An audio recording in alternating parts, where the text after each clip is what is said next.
out doing some hiking. I'm in the Allegheny National Forest in Pennsylvania, and today I saw 3 grouse.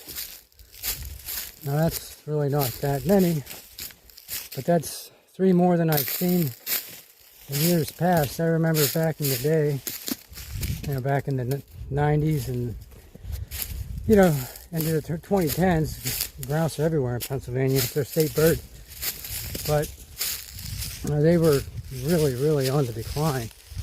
In fact, the first one I kicked up today, it kind of took me a minute to even realize what it was, because you don't see them like you used to. It's a good sign.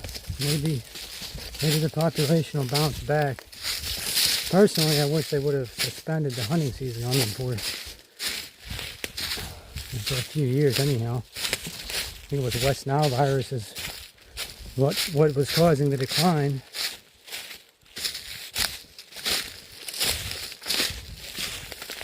It's such an iconic bird here in the eastern woodlands.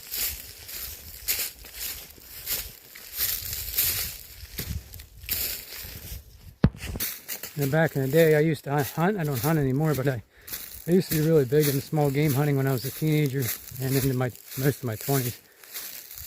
And I remember you'd go walk through a brush thicket and there'd be grouse everywhere. There's nothing like that now. You'd go hunting, and in a day of hunting, you'd pick up 10, 15 of them at least. It's only very rarely I pick one up these days.